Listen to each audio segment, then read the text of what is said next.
No!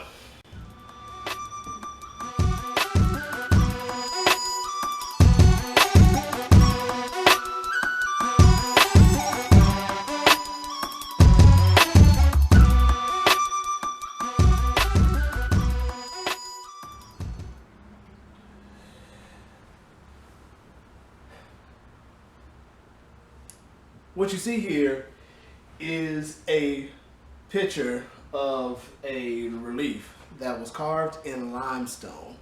This was found in Memphis and is believed to date back to around the year 1290 BCE. Now that's Memphis, Egypt, not Memphis, Tennessee. Okay, this is Pharaoh Ramses II. This is Hollywood's depiction of Ramses II. Joel Edgerton, no, this is not Ramses. This is a bust of King Tut, or King Tutankhamun, also found in Egypt within his tomb. This is apparently the new Tut, which is going to be portrayed in Spike TV's miniseries called self-titled Tut. Once again, no, this is not what ancient Egyptian kings looked like. We have the proof.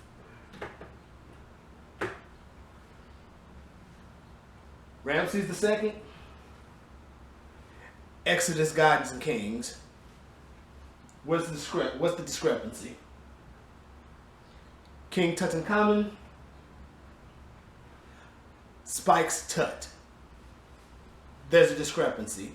This seems to be a major problem that Hollywood has been having, and it's getting worse. They no longer care about how much they whitewash or who they whitewash or for what reasons. Now, when Ridley Scott made the made Exodus, Gods, and Kings, he was quoted as saying, "I can't mount a film of this budget where I have to rely on tax rebates in Spain and say that my lead actor is Mohammed so-and-so from such and such.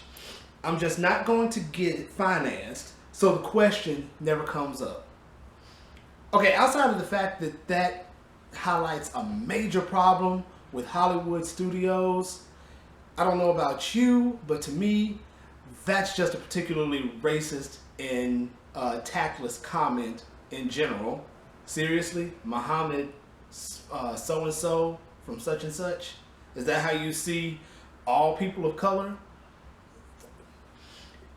It was understandable when this type of thing happened with the Ten Commandments, because it was made in 1956.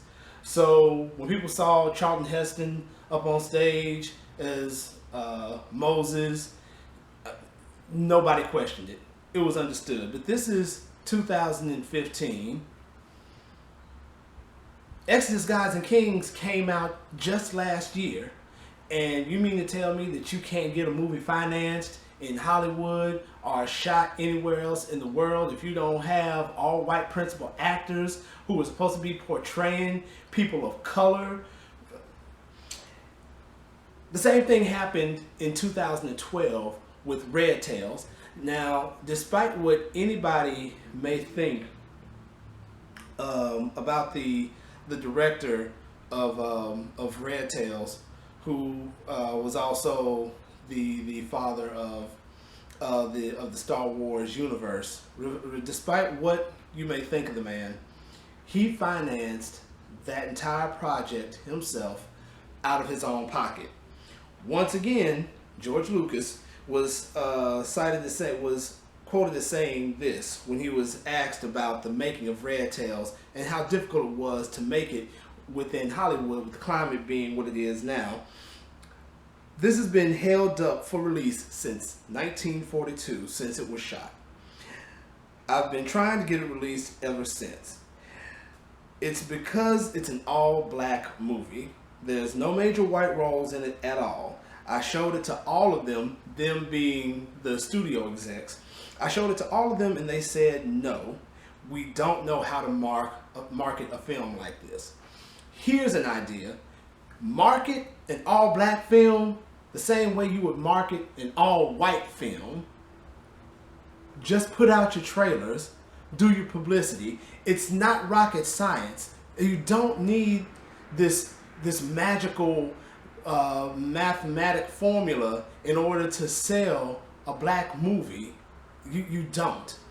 Just treat it like any other film within your studio's repertoire. But we don't seem to be getting that. We can't seem to get there. And if your name's not Tyler Perry or Spike Lee, it doesn't seem like you get any leeway to do anything within Hollywood with an all-black principal cast.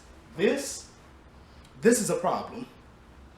And anyone who watches this or gives this ratings, they're part of the problem. This is apparently going to be coming out tomorrow. I do believe is going to be the date for the first part of this miniseries. Quite frankly, I'm asking for a call to action. Now, I know that I don't have many followers as of yet, but those of you who are watching this movie, who are watching this vlog, and you see the problem that I see in Hollywood with whitewashing films that are supposed to be primarily about people of color or people from an area of the world that is of color and not white, but they refuse to cast it properly, I'm asking you not to watch this. And I'm asking you to pass it on to your friends not to watch this. It's bad enough that the world supported Exodus, Gods and Kings, and that movie made its money back. It did not need to make its money back. It did not deserve to make its money back because it's a slap in the face to all people of color. This is a slap in the face to all people of color. And it's time that we stood up, voted with our wallets, and told Hollywood enough is enough with this bullshit. You either cast movies properly with the people that they're supposed to be cast with, or don't make the fucking movie. It is not right for you as white Hollywood to make money off of the stories of people of color. Stop it.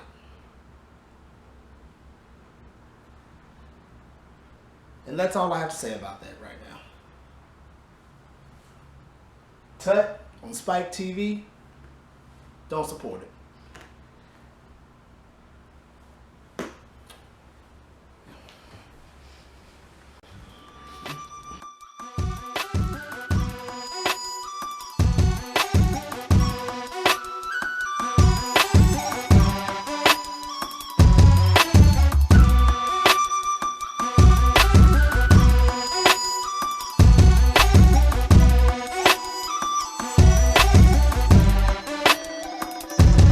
Just holler, come on and holler back. When you gonna holler? When you gonna holler?